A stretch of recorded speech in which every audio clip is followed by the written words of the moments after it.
whispers deep within her mind those bitter thoughts that make her hate herself. Jonah Magnus. Be assured, but cannot hide their secret loathing that leak and spread. Ceaseless watcher, you know why I am here. He knows will be Release him. for all his efforts to protect himself.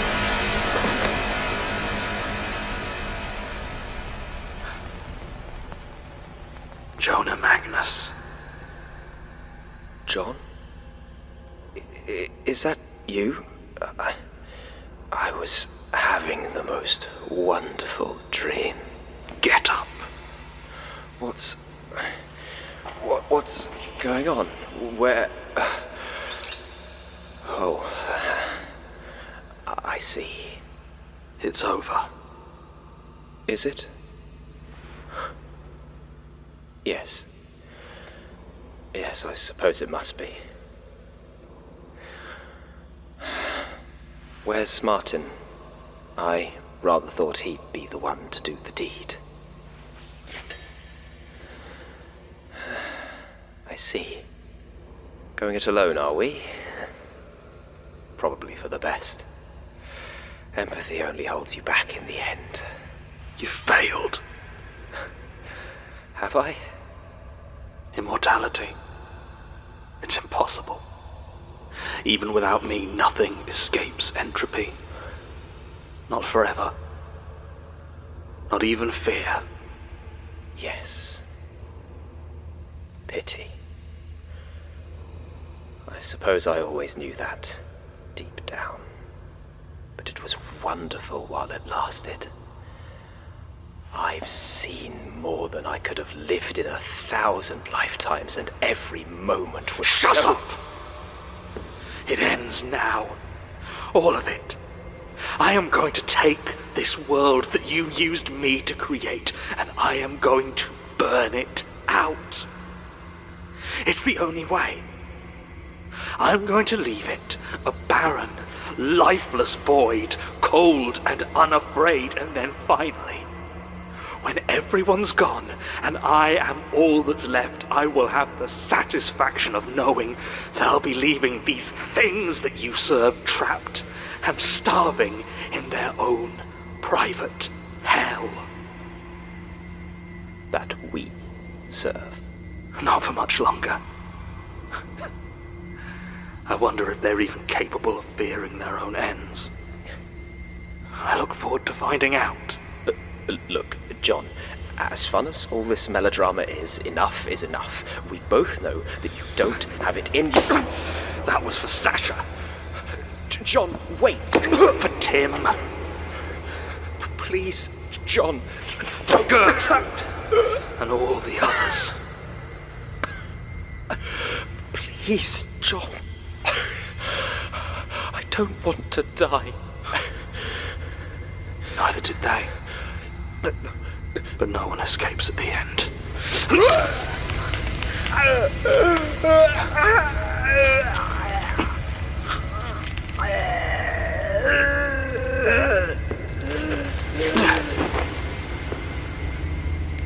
Good luck.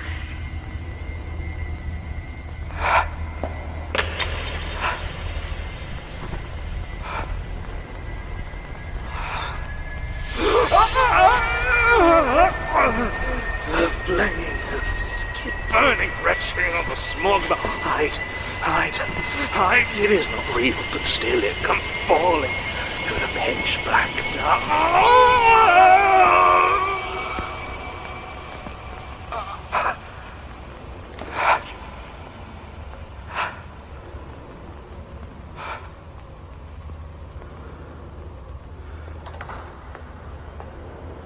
Mr. Magnus, sir, is everything all right? I thought I heard that... Rosie, you may go.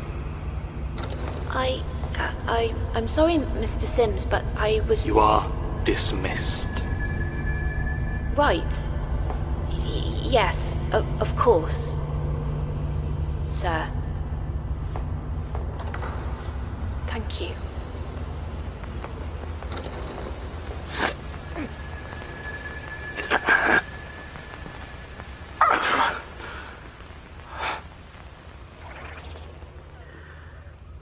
Once upon a time, there was fear. Old fear. Primal fear. A fear of blood and pounding feet. A fear of that sudden burst of pain, and then nothing. And that fear was nothing. Went nowhere. Knew not what it was. Then it became, or perhaps it always was and simply entered. But fear was here, and true, and was itself, and it hungered. It wished to know more. It wished to feel more. It wished to be more.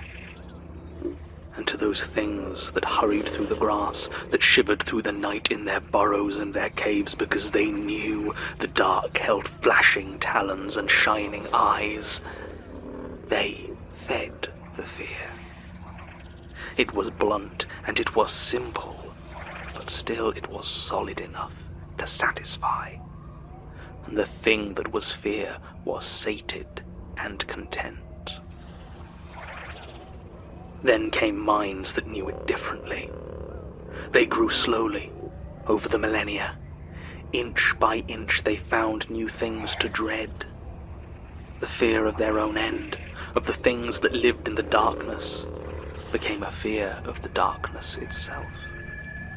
And as they grew to know what it is that they saw, to give it names and struggle at learning, so too did they learn to fear that their eyes might deceive them, or show them too much. And as they learned to know their friends and kin, so too did they learn to fear the unknown figure, the coming of the stranger, and the silence when they were alone. And when they found fire, that bright ignition of home and hope and progress, the thing that was fear gorged itself on a newfound terror once again. And as these tiny, strange minds grew and learned, they did something new. They began to take their thoughts, their instincts and their horrors, and they crystallized them. They gave them sound and form and shape to share them. And as they did, the thing that was fear felt itself begin to tear, to crack and fracture along 1,000 unseen fault lines. It bled and warped and multiplied and could no longer see itself as once it did. It could never be whole again. But within these forms were freedoms, new and wonderful dreads to push and explore, new muscles to flex. The joy of oozing, crawling pestilence as minds distrusted their own corrupted bodies. The satisfaction of surrounding them, suffocating them, reaching down into them and drinking in their panic as breath failed them. And as they grew to learn their place within the world, the pathetic meagerness of their own existence, they could not spin a story rich or grand enough to fully hide their own awful insignificance, lost and alone in the terrible greatness of the universe. And by the time these minds had reached a point of intricacy to lie and scheme and puppet one another, they had also learned to conceive of war.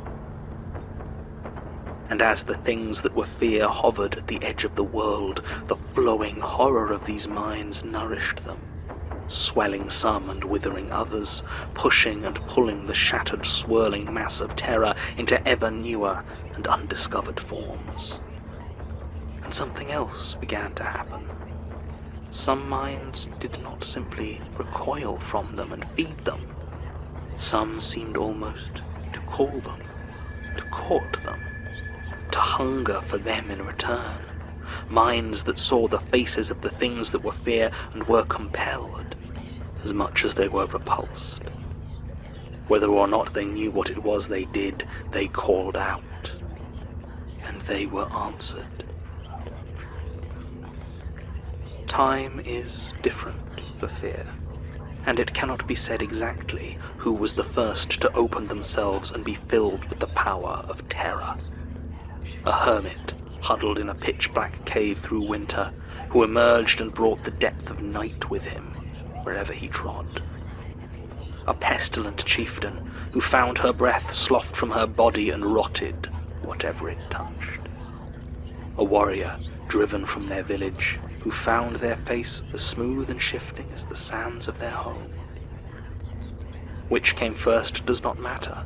The unseen gap was bridged, and the thin veil between the world that was and the things that were fear had been torn, ever so slightly. And with this tear they grew stronger, bolder, pouring themselves into the world and creating monsters. Long things that wore you like a suit, smiling things that stripped you from your bones, unseen things that watched and watched and watched and never left you. And with each new creation, each new servant, the fears reached further and fed the things that made them. And with this newfound power came greed, the hunger for more, the unformed, unfocused, but impossibly huge desire to exist, to join the minds that gave them shape and purpose and finally drink their fill till they were one and the same. They had no concept of how, or when, or even why, but they needed it. They needed it. And so the things that were fear began to sing, to draw ever more multitudes to them, to shape them and push them and beg them for freedom, for existence. But though they jostled and pushed and fought to emerge, they could not. They could not conceive of what or where they were beyond the words and images the minds below could give them. But there was one, the part that some would call the spider, that had been given a gift beyond all its brethren.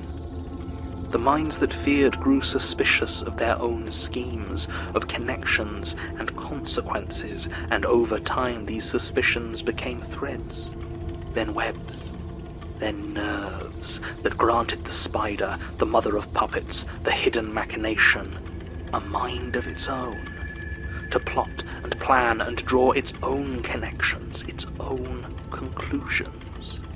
Wheels within wheels within wheels. It would not, could not tell its other parts, for were they even able to understand such things which they could not? To trust, to share in such a way ran counter to its very essence. And so it drew its plan to escape not only this ephemeral cage of non-existence, but even the very reality into which they might break. And it chose its fool, the great I, the most unwise of all the fragments, forever seeking and consuming knowledge that it could not comprehend. It played and twisted, and through the eye brought about a new world, a wide and unending vista of terror and agony, and the place from which it might spread, and spin another web far grander than anything conceived of in the minds that birthed it. Finally, it would find its escape, and with it, apotheosis.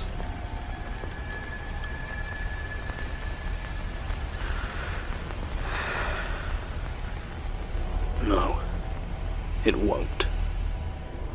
It has only found its end. John? John! Martin, what are you doing here? Oh, thank God. Just stop what you're about to do, okay? I know that you think that... Hey.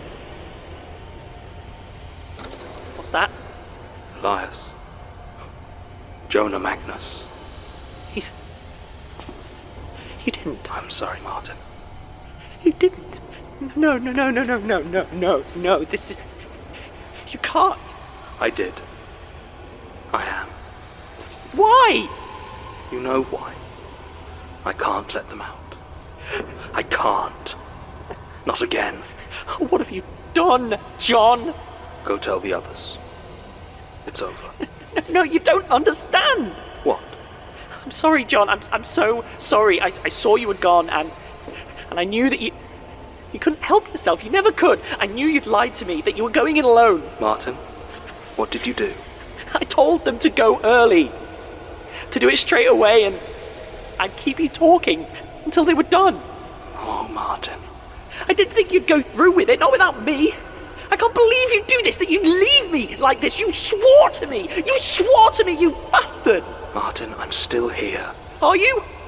How much of you is even left now? It's still me, Martin. I'm still here. How would you even know?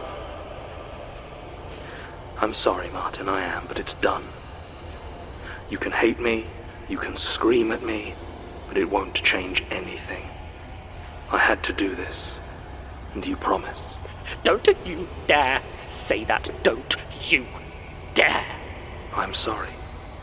We can still be together, here, until it's over. You're not listening. You never listen. They are down there buying those things and lighting it right now. It's fine, Martin, I'll call off the servitors. They can't light it if they don't have... If they don't... Wait up. Oh. No. John! Martin, John, we have to get out of here. I can't. Martin, I can't. Please. God damn it, John! I can withstand it. I just don't. Come on, John! Come on! No. I can feel the pull, the web, the tapes it wants. No. I won't let it. For God's sake, John, move! I can't. Martin, get out of here. What's going to be left of me after this? You can't see that. No! I can't protect you from this. Go. I'm not leaving you trapped here, killing the world while I watch. If you stay, you'll die. Then I'll die. No.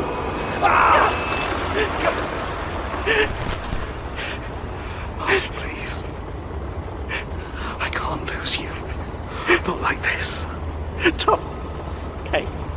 Where you go, I go. That's the deal.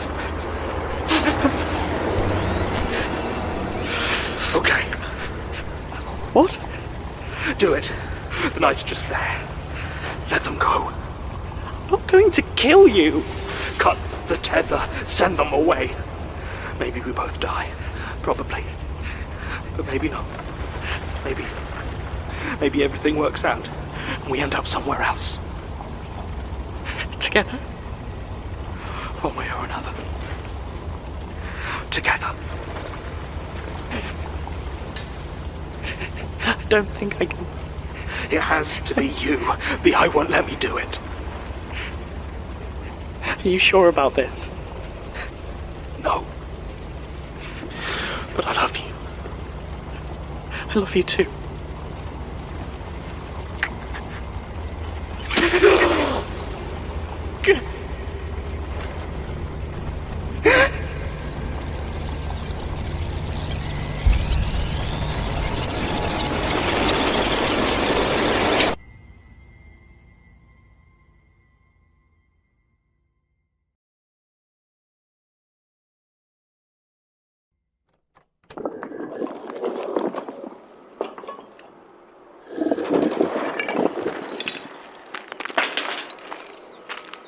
Huh. Still works. You found something? Just one of the old tape recorders. God. Tough little bastards, aren't they? Yep.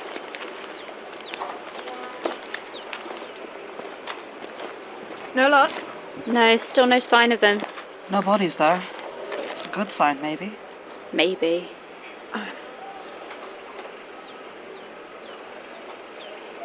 Maybe it's time to accept that they're gone. And honestly, it's probably for the best. I mean, I just don't think people would exactly be understanding. You remember what happened when they found Simon Fairchild? Yeah. And he's not just some powerless left-behind avatar. You know, we're talking about the archivist. Yeah, okay, you've made your point. It would just be nice to know for sure. All we can do is hope. Suppose.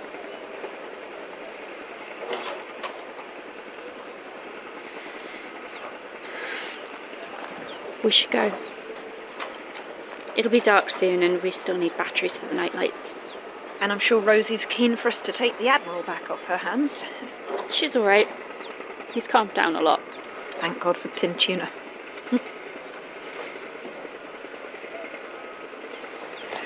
Come on.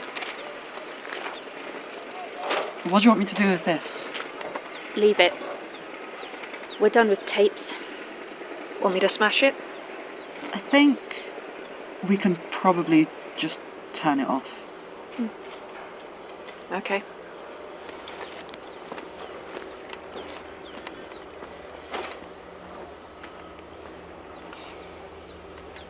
If anyone's listening, goodbye. I'm sorry, and good luck.